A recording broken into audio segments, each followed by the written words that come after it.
ẹ̀yin tèmi àní ta ló gúnyán fún ọmọkùnrin yìí tó ní tọ̀bì òṣòro ọmọkùnrin tó jáde tó gbé fọ́tò Ìyábọ̀ Òjó tó gbé lọ́nà ọjà tó lọ ń pariwo wípé Ìyábọ̀ Òjó ló pa Mohbad. ẹ̀yin èèyàn ó ti gbójú jáde o.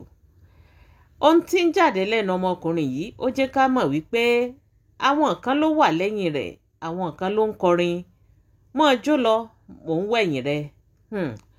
Ó fẹ́ dá wa lójú wípé àwọn kan ló gbé arákùnrin yìí dìde tí wọ́n ní kó wá gbógun ti Ìyábọ̀ Òjó. Ṣé lọmọkùnrin náà jẹ́ ká mọ̀ wípé ó ní ṣé ọ́fíìsì Ìyábọ̀ Òjó ló jóná ni. Ó ní Ìyábọ̀ Òjó gan pàápàá ó ní tí ò bá ṣọ́ra ó lóun náà ó padà jóná. Ẹ̀yin èèyàn eléyìí gbẹnu tán ó lẹ́tìkẹ́.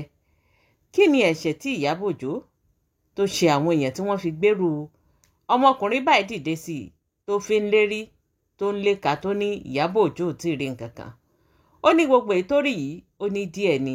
ẹ̀yin èèyàn kí la gbé kí la jù kí ló ṣẹlẹ̀ gangan. Àwọn ta ló gbéṣẹ́ fún ọmọkùnrin yìí, àwọn ta ló gbé dìde, àwọn ta ló gbéṣẹ́ bíi fún un.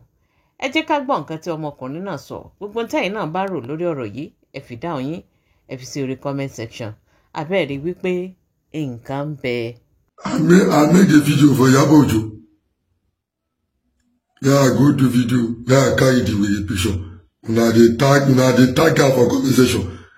Say make she come arrest me, defamation of character, different stupid comment. Mo bá yẹ ibẹ̀ bàjẹ́. Ó dà pé àti Iyabo Ojo, ó dà pé ayé ogun ibẹ̀ bàjẹ́ àbí mo àbólórí burúkú ni. Kò ní dá fọ́lọ́pàá tó bá rán.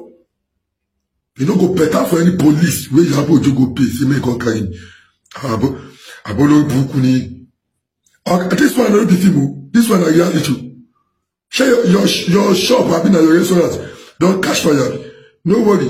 All of now we get in this Mohbad case.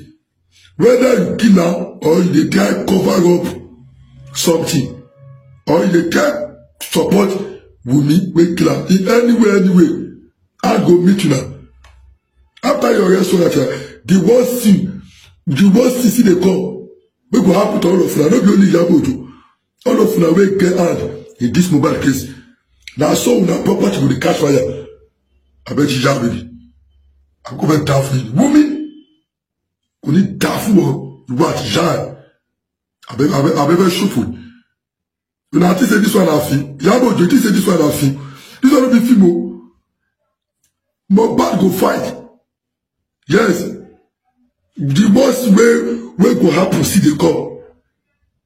That's January. I will never see anything. It concern me, say, you go carry police. About even party. Mohbad spirit is strong. It's strong, and I need to fight now.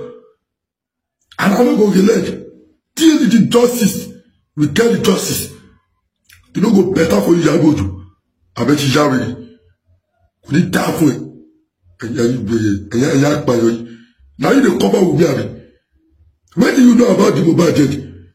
They said that Nagamali killer that time. Now you they tell us that Nagamali killer. You dey rush up and down. They go for and back. When very dark man call later let us know say no be Nagamali. Say the quiet come for this side. When you always do quiet, you withdraw the case. Based on say you know something. You no go better for defamation of character. You no go better for police. Can you stupid people? I'll go meet you. Maybe now your house will catch fire after this one. Go need that one. Iyabo Ojo. Stupid people. I want banyo. Can you believe it?